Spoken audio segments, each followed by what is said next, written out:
وَخَلَقْنَاكُمْ أَزْوَاجًا, and we created you in pairs. Praise to be Allah who made marriage a noble tradition in Islam and a barrier between halal and haram.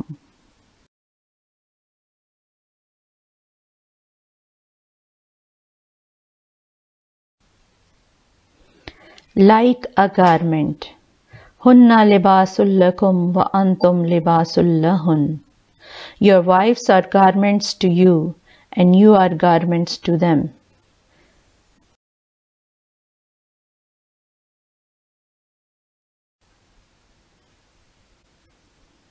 میاں بیوی ایک دوسرے کا لباس ہیں.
اس آیت کی خاص بات یہ ہے کہ اللہ نے نکاح میں مرد اور عورت کے تعلق کو بیان کرنے کے لیے لفظ لباس کا انتخاب کیوں کیا؟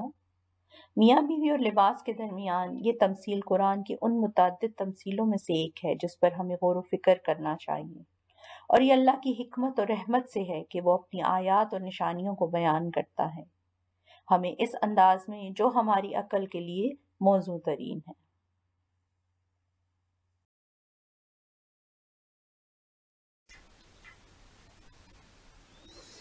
یہ حقیقت ہے کہ مرد اور عورت کو ایک دوسرے کا لباس سمجھا جاتا ہے۔ اس سے معلوم ہوتا ہے کہ شادی کی ذمہ داریوں کو بانٹنے میں دونوں کا درجہ برابر ہے۔ لباس کو رنگ، جنس اور قیمت میں انسان کے لیے مناسب ہونا چاہیے، اسی طرح شوہر اور بیوی کو بھی ہم مزاج ہونا چاہیے اور ان کی شخصیت اور فرہنگ کی آپس میں مطابقت ہونی چاہیے۔ لباس انسان کے لیے باعث زینت اور باعث آرام ہے، اسی طرح نیک شوہر یا بیوی انسان کے لیے باعث زینت و آرائش ہے۔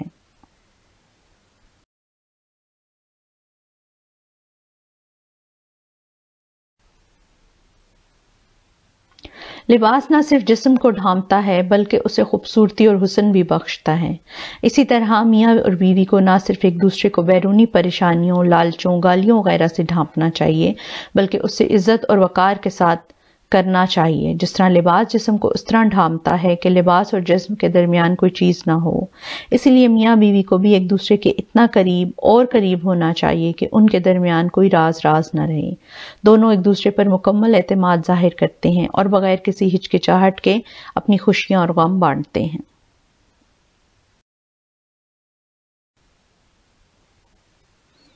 لباس کا ایک بنیادی مقصد اپنی برہنگی کو چھپانا ہے، کیونکہ برہنگی یا عورہ ظاہر کرنے میں شرمناک ہے اور اسے دوسروں کی نظروں سے پوشیدہ رہنا چاہیے۔ تو جس طرح لباس انسان کے عیوب کو چھپاتا ہے، اسی طرح مرد و عورت کو بھی چاہیے کہ ایک شریک حیات دوسرے شریک حیات کے عیوب اور رازوں کی حفاظت کرے اور دوسروں پر ظاہر نہ کریں۔ ایک لباس ہمیشہ آپ کے ساتھ منسلک ہوتا ہے اور لباس کے بغیر آپ خود کو برہنہ اور ادھورا محسوس کرتے ہیں۔ اسی طرح جب آپ شادی کے قیام میں میاں بیوی کے کردار میں اسی چیز کا اطلاق کر سکتے ہیں۔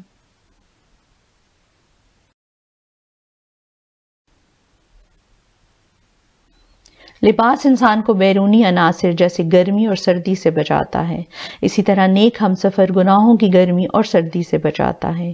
میاں بیوی ایک دوسرے کو بیرونی خواہشات سے بچاتے ہیں جو بہت سے مختلف ذرائع سے پیدا ہوتی ہیں۔ ان خواہشات کو شادی کے دائرے میں پورے کرنے سے بیرونی شہوتیں دور ہو جاتی ہیں۔ انسان اپنے لباس کو آلودگی اور گندگی سے بچاتا ہے۔ مرد و عورت میں سے ہر ایک کو چاہیے کہ دوسرے کو گناہ کی آلودگی سے بچا لے۔ اس کے علاوہ یہ رشتہ انسان کے جنسی جذبے پہ شیطان کے حملہ سے ایک دوسرے کی حفاظت کا ذریعہ بھی ہے۔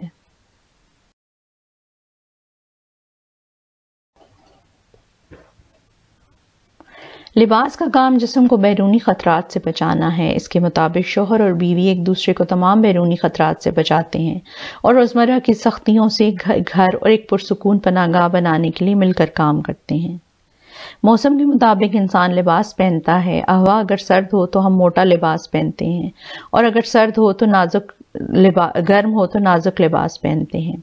اگر شوہر غصے میں ہے تو بیوی کو چاہیے کہ نرمی سے برتاؤ کرے، اور اس طرح اگر بیوی تھکی ہوئی ہے تو شوہر کو چاہیے کہ گھر کے کاموں میں اس کی مدد کرے۔ ہر انسان اپنے لیے وہ لباس اختیار کرتا ہے جو اس کی مخصوص تجارت و عمل میں معاون ہو اور اس کے کام میں کوئی حرج نہ کرے۔ شادی میں شریک حیات کے انتخاب میں بھی انسان کوشش کرتا ہے کہ اس کو ایسا ساتھی ملے جو امور زندگانی میں بہترین معاون و مددگار ثابت ہو۔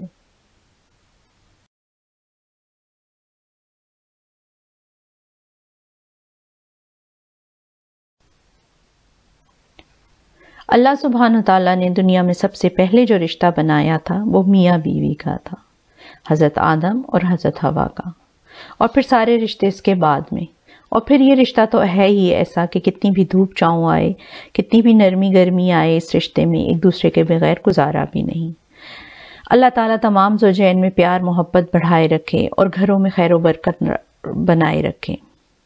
بے وقوف عورت وہ ہے جو اپنے شوہر کو غلام بناتی ہے اور غلام کی بیوی بن کر زندگی گزار دیتی ہے۔ عقل مند عورت وہ ہے جو اپنے شوہر کو بادشاہ بناتی ہے اور خود بادشاہ کی بیوی بن کر زندگی گزارتی ہے۔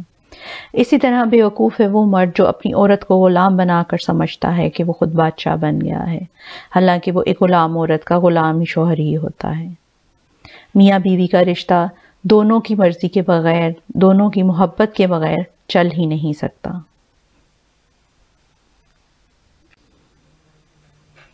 حضرت محمد صلی اللہ علیہ وسلم کے ذریعے اللہ تعالیٰ نے ہمیں ازواج کے درمیان محبت بڑھانے کی دعا بھی بتائی ہے۔ یہ دعا وہ لوگ بھی پڑھ سکتے ہیں جن کی ابھی شادی نہیں ہوئی، اور یہ دعا وہ بھی پڑھ سکتے ہیں جن کی شادی ہو چکی ہے۔ ربنا ہب لنا من ازواجنا وذریاتنا قرۃ اعین واجعلنا للمتقین اماما۔ اے ہمارے رب، ہمیں اپنی ازواج یعنی بیویوں کے لیے شوہر اور شوہروں کے لیے بیویاں اور اپنی اولاد سے آنکھوں کی ٹھنڈک دے اور ہم کو اماموں کا پرہیزگار بنا دے۔ آمین یا الہ العالمین۔